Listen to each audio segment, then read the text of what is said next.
News 18 Rajasthan, आप सबके साथ मैं हूं प्रियंका राय। बुलेटिन की शुरुआत बड़ी खबर के साथ करेंगे। मनी लॉन्ड्रिंग केस से जुड़ी इस वक्त की बड़ी खबर और बड़ा अपडेट आपको बता दें। एक्ट्रेस जैकलीन फर्नांडिस कोर्ट पहुंची हुई हैं। पटियाला कोर्ट में जैकलीन की आज पेशी हो रही है। जैकलीन पर ठग सुरेश से महंगे गिफ्ट लेने का आरोप है और इसी को लेकर लगातार एक्ट्रेस जैकलीन फर्नांडिस से पूछताछ भी की जा रही है और इसी को लेकर आज उनकी कोर्ट में पेशी होनी है। पटियाला कोर्ट में इस वक्त एक्ट्रेस पहुंच चुकी है। इसकी तस्वीरें भी आपको दिखा रहे हैं, जहां पर इस वक्त एक्ट्रेस जैकलीन फर्नांडिस पहुंची हुई है। कुछ ही समय में इनकी पेशी होगी। तो मनी लॉन्ड्रिंग केस से जुड़ा ये पूरा मामला है और आरोपी जो सुरेश है उसके साथ इनके संबंध है और ये भी बताया जा रहा है कि कुछ महंगे गिफ्ट लिए जा रहे थे और इसी को लेकर आज कोर्ट में पेशी होगी। और मध्य प्रदेश के रीवा से इस वक्त की बड़ी खबर सामने आ रही है, जहां पर ट्रेनिंग के दौरान प्लेन क्रैश हो गया। उमरी गांव में मंदिर के गुंबद से ये प्लेन टकराया और पायलट के इलाज के दौरान मौत हो गई। प्लेन में मौजूद ट्रेनी भी गंभीर रूप से घायल हुआ है। संजय गांधी अस्पताल में उसे फिलहाल भर्ती करा दिया गया है। पाल्टन प्रशिक्षण कंपनी का ये प्लेन था। चोराटा थाना क्षेत्र की ये घटना है। ये तस्वीरें भी आपको दिखा रहे हैं। दर्दनाक हादसा हुआ है जहां पर ट्रेनिंग के दौरान एक प्लेन क्रैश हो गया। मंदिर के गुंबद से जाकर ये प्लेन टकरा गया। हालांकि क्या वजह रही इसके पीछे, क्या कुछ टेक्निकल फॉल्ट थी या पायलट की ओर से कोई दिक्कत हुई, ये फिलहाल जांच का विषय है। जांच के बाद ये खुलासा हो सकेगा। लेकिन मंदिर का वो गुंबद भी आपको दिखा रहे हैं, वो मंदिर भी आपको दिखा रहे हैं जिससे टकराकर ये प्लेन क्रैश हुआ है।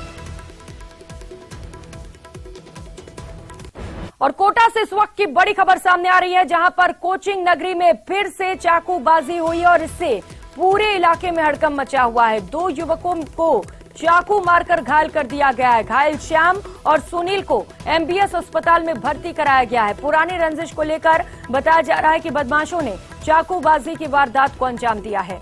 विज्ञान नगर थाना पुलिस अब पूरे मामले पर जांच कर रही है। ओम प्रकाश सेवगी हमारे साथ जुड़ चुके हैं। ओम प्रकाश, सबसे बड़ा सवाल यही है कि आखिर कोटा में ये क्या हो रहा है? आए दिन चाकूबाजी की वारदात, ये क्या है पूरा मामला? क्या कहना है पुलिस का इस पर? देखिए, पुलिस ने तो फिलहाल तमाम इन पहलुओं पर जांच करने की बात करी और लगातार चाकूबाजी की वारदातों को पर अंकुश लगाने का दावा किया जा रहा है। लेकिन ये दावे तब फेल हो जाते हैं जब जैसे ही दावे किए जाते हैं और दूसरे दिन और चाकूबाजी की वारदातें हो जाती है। 2 दिन में चाकूबाजी की 2 वारदातों में 3 लोगों के घायल होने की जो वारदात होती है, तो निश्चित रूप से कई बड़े सवाल खड़े होते हैं पुलिस की कार्यप्रणाली पर, पुलिस के अपराध नियंत्रण के दावों पर। फिलहाल ये कहा जा सकता है कि विज्ञाननगर थाना पुलिस इस मामले में इस जो चाकूबाजी की वारदात को अंजाम देने के मामले में जांच में जुटी हुई है और 2 घायल जो है सुनील और उनके साथी को एमबीएस अस्पताल में भर्ती करवाया गया है। और पुरानी रंजिश को लेकर बदमाशों ने वारदात को अंजाम दिया। जो एक घायल है, बताया जा रहा है कि जो है कोई ठेकेदार है और जब वो अपने घर की तरफ लौट रहा था तो आधा दर्जन बदमाशों ने वारदात को अंजाम दिया। और जो वारदात को अंजाम देने वाले बदमाश है वो पहले भी कई बार धमकी दे चुके हैं और इसको लेकर विज्ञाननगर थाने में शिकायत भी दर्ज करवाई। लेकिन वो आपराधिक प्रवृत्ति के लोग हैं। पुलिस का कहना है कि वो वारदात को अंजाम देने वाले बदमाश है जो मिले नहीं थे। हालांकि वो पहले भी कई बार बताया जा रहा है कि जेल जा चुके। लेकिन फिलहाल ये कहा जा सकता है कि दोनों घायलों का गंभीर हालत में एमबीएस अस्पताल में इलाज जारी है और विज्ञाननगर थाना पुलिस पूरे मामले की जांच कर रही है। जी ओम प्रकाश, रिपोर्ट दर्ज कराई गई है, क्या पुलिस उनकी तलाश में है? जांच की जा रही है, कहाँ है वो सभी?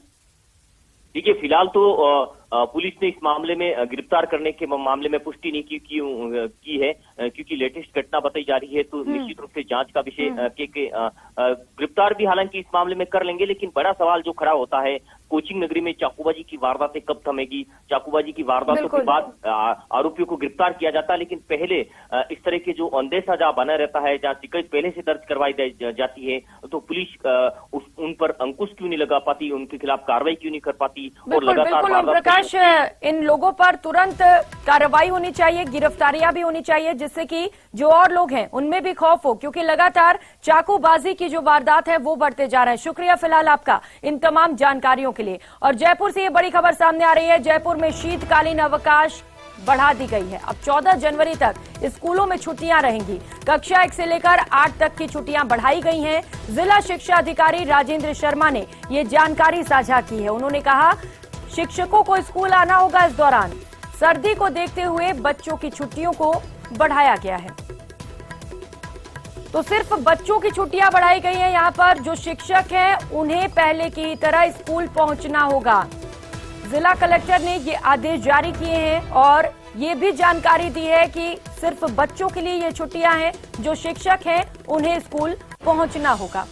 लवली वधवा सहयोगी हमारे साथ जुड़ चुके हैं। लवली, एक बार फिर से छुट्टियां बढ़ा दी गई हैं, क्या लग रहा है आगे और भी एक्सटेंड किया जा सकता है? किस तरीके का वेदर अभी वहां देख पा रहे हैं और शिक्षकों को स्कूल पहुंचना भी, ऐसे लेकर भी जानकारी दीजिएगा।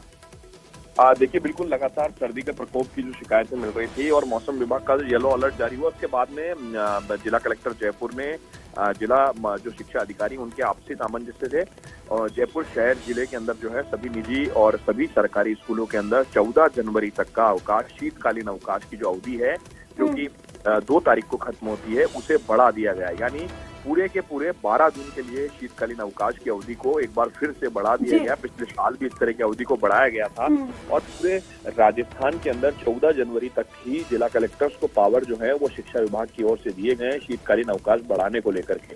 जिस तरह से सर्दी का प्रकोप लगातार देखा जा रहा है, अभी तक भी कई इलाकों के अंदर जो है कोहरा और धुंध छाई हुई है और लगातार शीत लहर जो है वो जो उसके थपेड़े जो हैं वो लोगों को मिल रहे हैं। तो उसके बाद में नौनिहाल घरों से बाहर निकलेंगे तो बीमार होंगे, वायरल का प्रकोप फैलने की पूरी संभावना है। इसके नजर रखते हुए जयपुर जिला कलेक्टर प्रकाश राजपुरोहित ने ये आदेश जो है वो जारी कर दिए हैं। इसके साथ साथ में उन्होंने आदेशों में इस बात का भी जिक्र किया है कि शिक्षक भले उनके नित्य जो कामकाज है, स्कूल का जो पेंडिंग रिजल्ट और काम जो करने के लिए जा सकेंगे, मगर जो विद्यार्थी हैं उन्हें किसी भी सूरत में स्कूल नहीं बुलाया जाएगा जिला कलेक्टर के आदेशों के बिना। और अगर कोई प्राइवेट स्कूल या कोई सरकारी स्कूल इस तरह की अवहेलना करता है तो उसके खिलाफ नियम अनुसार मान्यता रद्द करने की कार्रवाई, कारावास जैसी कार्रवाई जो है वो की जा सकती है। जो जिला कलेक्टर के पावर में जो जिस तरह की कार्रवाई होती है वो कार्रवाई की जाती है। और ये अहम भी हो जाता है क्योंकि जिस तरीके से सर्द है पूरे प्रदेश में, ऐसे में बच्चे स्कूल जाएंगे भी तो कैसे जाएंगे। बहुत शुक्रिया आपका लवली इन तमाम जानकारियों के लिए। और रुक लेते एक और बड़ी खबर का। जैन मुनि ने समाधि ले ली है। समेत शिखर को पर्यटन स्थल घोषित करने का ये पूरा मामला है, जिसे लेकर लगातार जैन समाज में आक्रोश है, प्रदर्शन किया जा रहा है, अनशन भी किया जा रहा है। जयपुर में जैन संतों की ओर से लगातार अनशन जारी है। कल देर रात मुनि समर्थ सागर ने समाधि ले ली है। पिछले 10 दिनों से लगातार ये अनशन पर थे, लेकिन जब उनकी मांगे नहीं सुनी गई, इस पर कोई बात नहीं बन पा रही थी, तो उन्होंने आखिरकार इस पर समाधि ले ली। बता दें ये दूसरा मामला है। इससे पहले भी एक मुनि ने समाधि ली थी। इससे पहले सोगिया सागर जी ने समाधि ली थी और अब ये समाधि का दूसरा मामला। और जोधपुर से इस वक्त की बड़ी खबर सामने आ रही है, जहां पर जैन समाज का मौन जुलूस स्थगित कर दिया गया है। समग्र जैन समाज ने जुलूस आह्वान को वापस ले लिया है। केंद्र सरकार के साथ हुई जैन समाज के प्रतिनिधियों की बात और उसके बाद ये फैसला वापस लिया गया। समेत शिखर को पर्यटन स्थल बनाने को लेकर लगातार विरोध किया जा रहा है। जोधपुर में बड़े पैमाने पर मौन जुलूस को लेकर तैयारियां थी। व्यापार बंद रखकर ये सभी जुलूस निकालने वाले थे और आह्वान भी किया गया था कि जो लोग हैं वो भी अपने व्यापार को बंद रख दे, दुकानों को बंद रखें। समग्र जैन समाज की ओर से ये रैली निकाली जानी थी, लेकिन फिलहाल इसको रोक दिया गया, स्थगित कर दिया गया है, क्योंकि कहीं न कहीं बातचीत में बात बनती हुई नजर आ रही है और यही वजह है कि फिलहाल के लिए इस रैली को स्थगित किया गया है।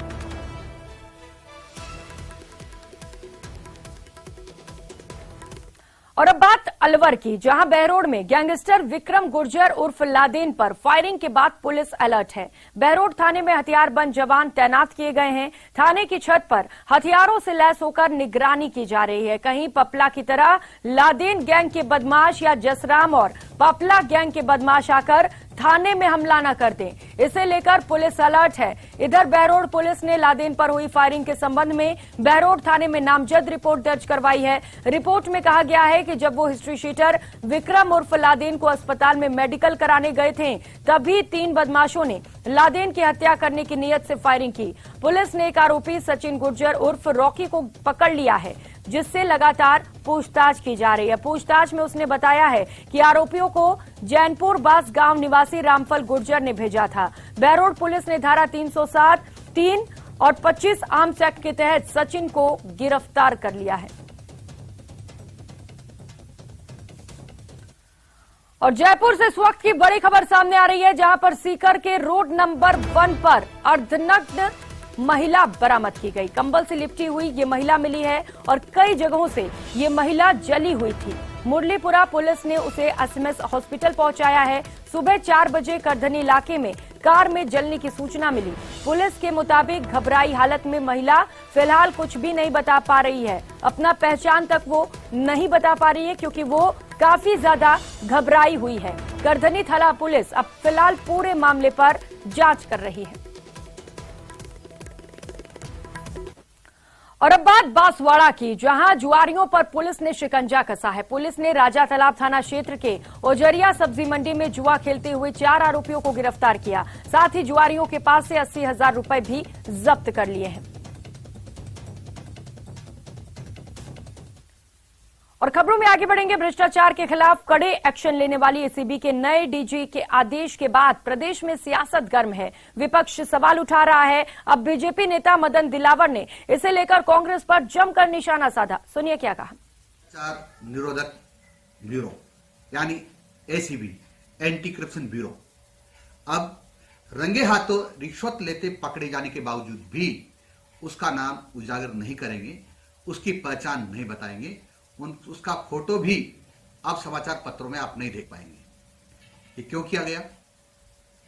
तर्क यह है एसीबी के अधिकारियों का कि इससे मानव अधिकारों का हनन होता है। यानी अब भ्रष्टाचारियों के भी कुछ अधिकार हो गए हैं, जिसको बचाने का प्रयास करेगी राजस्थान सरकार। मित्रों, मैं पहली बार सुन रहा हूं, परंतु इसमें अधिकारियों का दोष नहीं है। इसमें तो माननीय मुख्यमंत्री जी ने सीधे निर्देश दिए होंगे कि पकड़ने के बाद उनके नाम उजागर मत करो, ताकि हम उनसे बार्गेनिंग करके करोड़ों रुपए वसूल कर सके और उनके खिलाफ कोई कार्रवाई न करें और उनकी फाइल को वहीं बंद कर दें। इसलिए इस प्रकार का षड्यंत्र रचा जा रहा है। वहीं भरतपुर के हलाना कस्बे में 3 दुकानों ने चोरी की वारदात को अंजाम दिया गया। 3 दुकान पर चोर पहुंचे और यहां पर दुकानों में सेंध लगाकर चोरी की गई। चोर लाखों रुपए का सामान लेकर फरार हो गए। चोरी की घटना से लोगों में भी खासा आक्रोश है।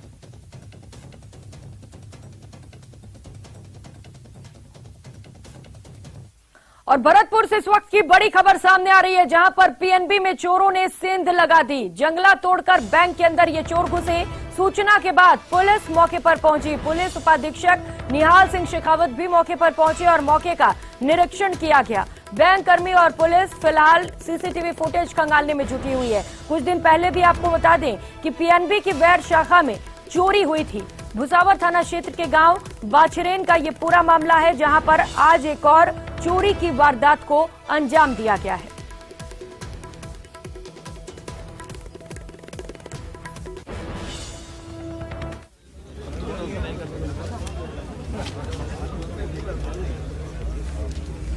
और इस वक्त मुख्यमंत्री अशोक गहलोत को आप टीवी स्क्रीन पर देख पा रहे हैं, लोगों से मुलाकात करते हुए। उदयपुर में इस वक्त मुख्यमंत्री अशोक गहलोत पहुंचे हुए हैं, जहां पर ये जन सुनवाई करेंगे, लोगों से मुलाकात करेंगे, उनकी समस्याओं को जानेंगे और कोशिश उनकी ओर से ये की जाएगी कि लोगों की जो भी समस्याएं हैं, जो भी परेशानियां हैं, उन्हें तुरंत मौके पर ही निस्तारित किया जा सके। तो ये सीधी तस्वीर इस वक्त आपको उदयपुर से दिखा रहे हैं, जहां पर जन सुनवाई के लिए इस वक्त मुख्यमंत्री अशोक गहलोत पहुंचे हुए हैं। भीड़ देख सकते हैं आप, बड़ी संख्या में लोग इस वक्त वहां पर मौजूद भी हैं। अपनी समस्याएं सुनाने के लिए मुख्यमंत्री अशोक गहलोत के पास लोग पहुंचे हुए हैं। कपिल सहयोगी हमारे साथ जुड़ चुके हैं। कपिल, आज जन सुनवाई का कार्यक्रम है, क्या कुछ अपडेट वहां से?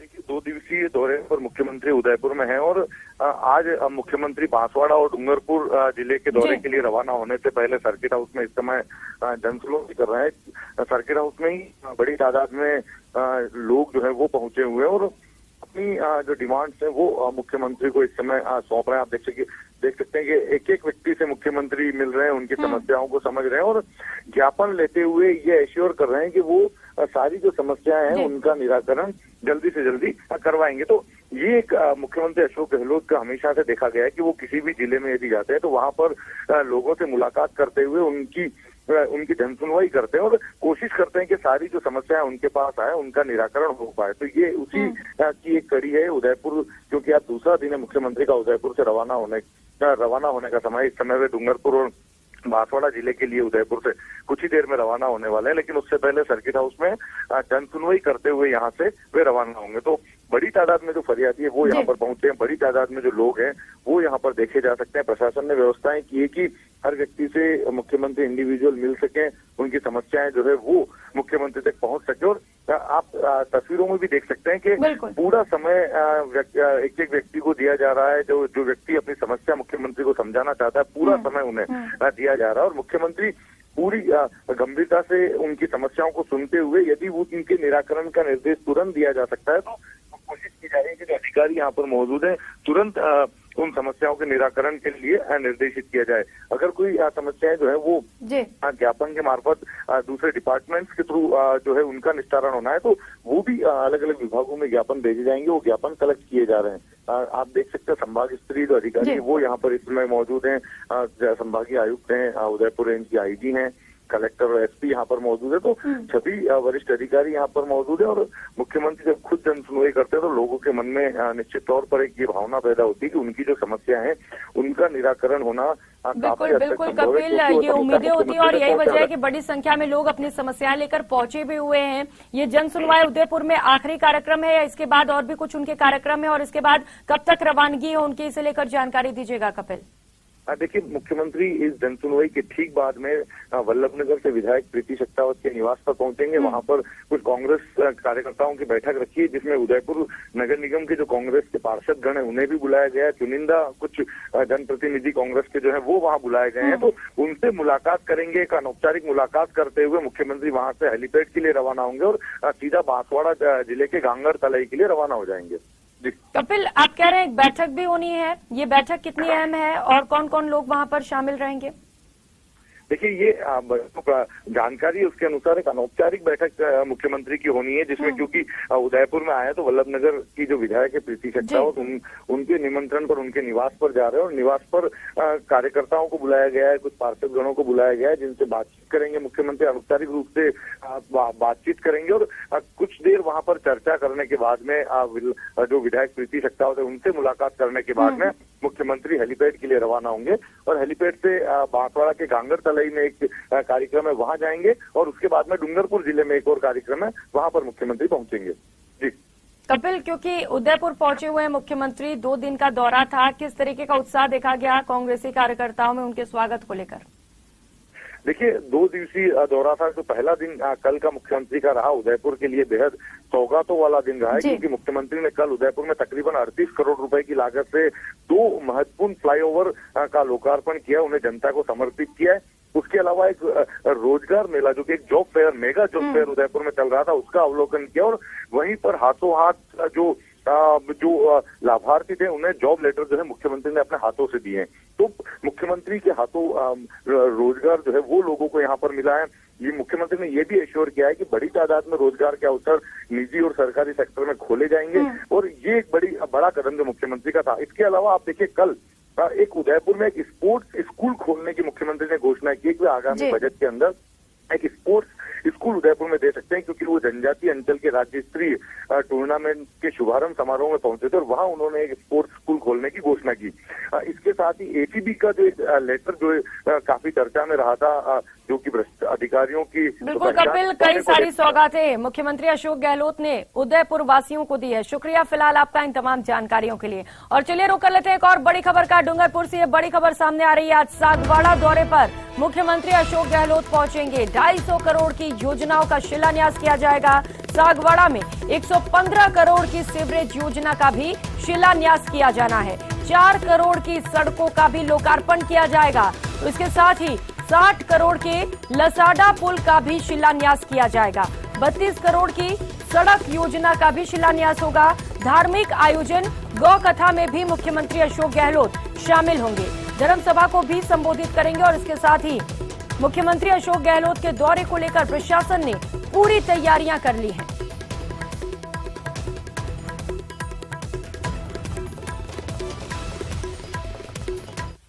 गिरफ्त में बदमाश। जी हां, जयपुर से इस वक्त की बड़ी खबर सामने आ रही है, जहां पर व्यापारी को धमकी देने का मामला और इस मामले में गैंग में शामिल 2 बदमाशों को पुलिस ने गिरफ्तार कर लिया है। विश्वकर्मा थाने में पीड़ित कारोबारी ने ये केस दर्ज कराया था। धमकियां देकर लाखों रुपए वसूल चुके थे ये दोनों बदमाश। आज दोपहर 2 बजे पीसी कर डीसीपी वेस्ट पूरे मामले पर खुलासा करेंगे। विष्णु सहयोगी हमारे साथ जुड़ चुके हैं। विष्णु, काफी अहम इस कामयाबी को देखा जा सकता है। पुलिस ने ये सफलता कैसे प्राप्त की और क्या कुछ जानकारी मिल पा रही है इन दोनों बदमाशों को लेकर?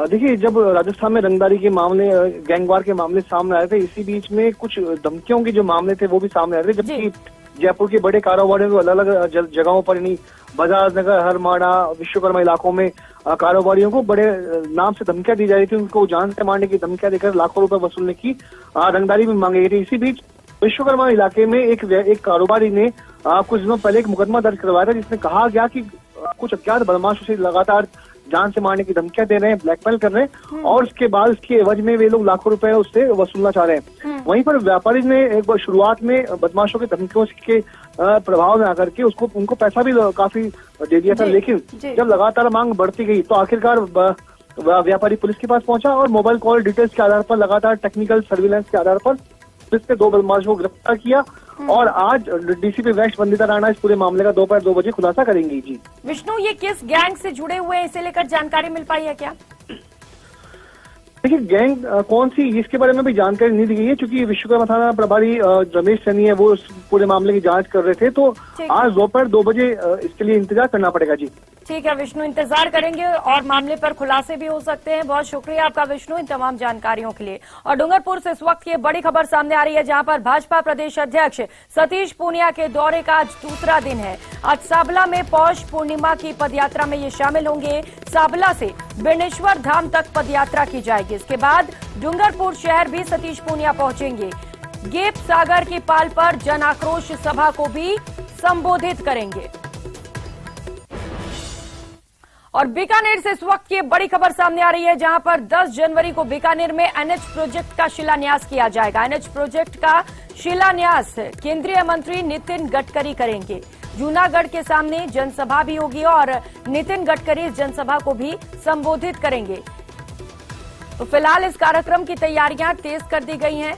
बीजेपी के जिला केंद्रीय सड़क परिवहन मंत्री नितिन गडकरी हैं जो पहुंचेंगे और इसे लेकर लगातार तैयारियां की जा रही हैं उनके स्वागत के लिए।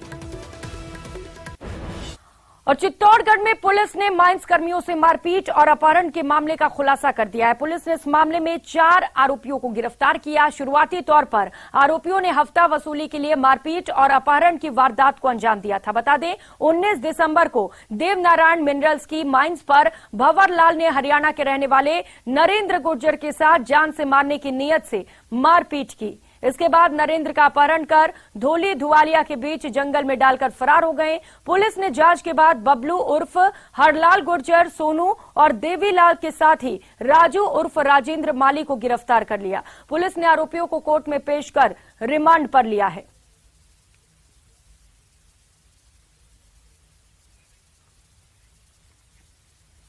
और एक बार फिर से तेज रफ्तार का कहर देखने को मिला है। दौसा से ये बड़ी खबर आपको बता रहे हैं, जहां पर बीती रात रफ्तार का कहर देखने को मिला। दरअसल मनोहरपुर केथून नेशनल हाईवे 148 पर एक बेकाबू ट्रोले ने पहले तो हरिपुरा के पास एक टेम्पो को टक्कर मार दी और इस हादसे में टेम्पो सवार 4 लोग गंभीर रूप से घायल हो गए। इसके बाद इसी ट्रोले ने सेंथल मोड़ पर एक डंपर को टक्कर मारी। इस हादसे में एक खलासी और एक राहगीर की दर्दनाक मौत हो गई। सूचना मिलते ही पुलिस मौके पर पहुंची और घायलों को दौसा जिला अस्पताल में भर्ती कराया। वहीं मृतकों के शव को मोर्चरी में शिफ्ट करा दिया। पुलिस ने बेकाबू ट्रोले को भी जब्त कर लिया है।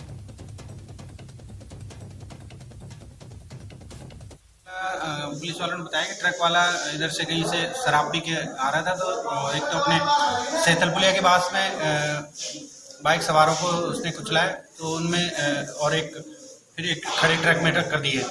तो ट्रक जो पहले से खड़ा था उसका जो ड्राइवर खत्म हो गया और उसके अलावा जो इसका एक जिसमें ट्रक चालक था जो एक्सीडेंट करके उसका एक कंडक्टर खत्म हो गया।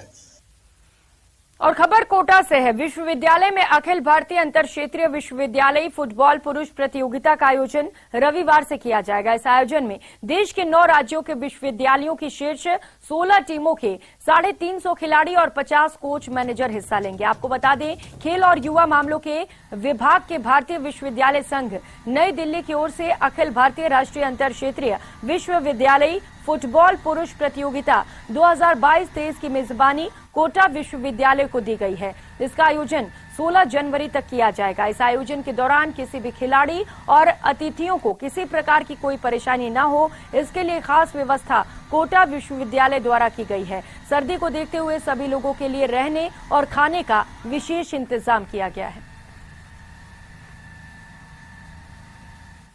और सिरोही से इस वक्त की बड़ी खबर सामने आ रही है, जहां पर सरकारी अस्पताल परिसर में कुत्तों ने नवजात को नोच डाला है। नवजात को नोचता देख महिला चिल्लाने लगी। नवजात को रोता देख अस्पताल के स्टाफ ने छुड़वाया। आईसीयू में नवजात को फिलहाल भर्ती करा दिया गया है। नवजात की हालत गंभीर बताई जा रही है और बड़ी लापरवाही यहां पर तस्वीरें आपको दिखा रहे हैं। सरकारी अस्पताल की ये तस्वीरें हैं। हाल आप समझ सकते हैं, जहां पर एक नवजात को एक कुत्ता नोच रहा था। प्रतीक सहयोगी हमारे साथ जुड़ चुके हैं। प्रतीक, ये तो बहुत बड़ी लापरवाही है अस्पताल प्रशासन की ओर से। कुत्ता कैसे पहुंच गया अस्पताल में? जी बिल्कुल, देखा जाए तो ये अस्पताल में लगातार देखा जाए तो कहीं ना कहीं यहाँ पर कई बार जो है अस्पताल में कई कुत्ते, भैंस वगैरह कहीं घूमते नजर आते हैं। इसको लेकर न्यूज 8 ने भी कई बार खबरें प्रसारित की, लेकिन अस्पताल की व्यवस्था जो है लापरवाह बनी हुई है। लेकिन यहाँ पर देखा जाए तो दिल दहला देने वाली घटना सामने आई है। रात को एक दिन का नवजात जो था, यहाँ पर इसको एक माँ छोड़ के चली गई थी और ये नवजात जो है, इसको जब कुत्ते नोचने लगे थे इसको, तब उसके बाद में पास में खड़ी एक महिला ने जोर से चिल्लाया। चिल्लाने के बाद में लोग खड़े हुए और कुत्ते को वहां से मौके से भगाया, जिसमें नवजात बुरी तरह घायल हो चुका है और उसको जो है आईसीयू में भर्ती किया गया है। डॉक्टर की देखरेख में इसको अब इलाज जारी करवाया जा रहा है। लेकिन कई सवाल अब सिरोही के सरकारी अस्पताल में उठते हुए नजर आ रहे हैं कि अगर सुरक्षा गार्ड वहां पर तैनात है तो इतनी बड़ी लापरवाही और चूक कैसे हो चुकी है। इस पर लगातार आप कह रहे हैं सुरक्षा गार्ड्स वहां पर तैनात थे, तो कुत्ता अंदर कैसे गया? गार्ड था क्या वहां पर उस दौरान? बिल्कुल, देखा जाए तो गार्ड भी थे वहां पर, लेकिन किसी ने उस पर ध्यान नहीं दिया गया। वहां पर लगातार जो है इसकी लेकर जो पीएमओ से भी बात करनी चाहिए, लेकिन पीएमओ ने अभी तक इस प्रकार में कोई स्टेटमेंट देना नहीं उचित समझा है। प्रियंका जी, और बोलेंगे भी तो क्या प्रतीक? ये तो बड़ी लापरवाही है। इस बच्चे की जान भी जा सकती थी। वो तो अच्छी बात ये रही कि महिला ने समय रहते देख लिया, लेकिन प्रतीक, अस्पताल प्रशासन का क्या कहना है? क्या इससे पहले भी इस तरीके के मामले सामने आए हैं जब अस्पताल में कुत्ते देखे गए हों? जी बिल्कुल, यानी कि कई बार सिरोही के सरकारी अस्पताल जो है ये एक चिड़ियाघर बन चुका है, क्योंकि यहाँ पर कई बार ऐसे हादसे हो चुके हैं। लेकिन अस्पताल प्रशासन सिर्फ सूद लेने की बात करके सुरक्षा गार्ड को यानी कि पाबंद कर लेता है, लेकिन इस पर एक्शन कोई नहीं उठाता। और इस मामले को लेकर जिला कलेक्टर को भी कई बार इस खबरों को लेकर जो है संज्ञान में लाया गया, लेकिन अभी तक किसी प्रकार की कोई सख्त सूद नहीं ली गई है, जिससे ये हादसा तो ये हो गया है। बिल्कुल, और प्रतीक, हम ये भी समझ सकते हैं कि अस्पताल में अगर इस तरीके से जानवर घूमेंगे, कुत्ते घूमेंगे, तो मरीजों का क्या हाल होगा वहां पर? वो तो डरे रहते होंगे। कंप्लेंट्स लिखाई गई उनकी ओर से कभी? जी बिल्कुल, यानी कि वहां पर रहने वाले कई समाज सेवी हैं, कई लोगों ने भी वहां पर मौका मुआयना किया है और ऐसी जो घटनाएं जो सामने आई है, पशुओं की विचरण करने वाली, जो कई बार उनको सूचित किया, सोशल मीडिया में भी डाला, लेकिन सिर्फ एक यहाँ के जो चिकित्सा विभाग के जो अधिकारी है सिर्फ खाना पूर्ति और करके वो आश्वासन देते हुए नजर आता है, लेकिन इन पर कोई संज्ञान नहीं लिया जाता। अगर संज्ञान लिया जाता तो आज ये नौबत नहीं आती। बिल्कुल प्रतीक, और जब ये बड़ा हादसा हो गया है, अश्विनी मौर्य पीएमओ इस वक्त हमारे साथ जुड़ चुके हैं। सर, ये हादसा कैसे हुआ? और ये तो बहुत बड़ी लापरवाही है अस्पताल प्रशासन की ओर से। ये हादसा नहीं है, एक्चुअल में कोई व्यक्ति किसी उसको छोड़ करके चला गया, बच्चे को एआरटी सेंटर के पास में, नवजात शिशु को, उसको हमारे डॉक्टरों ने रेस्क्यू करके और एसएनसीयू में एडमिट कर लिया है और जो जिला कल्याण समिति है उनको इन्फॉर्मेशन दे दी है। हमारे डॉक्टर उसका इलाज कर रहे हैं। इसमें हॉस्पिटल का कोई लेन देन नहीं है। ये बच्चा का बाहर अस्पताल के बाहर छोड़ के कोई गया था? बच्चा अस्पताल के बाहर कोई, हमारा एक एआरटी सेंटर है, वहाँ पर कोई छोड़कर चला गया था।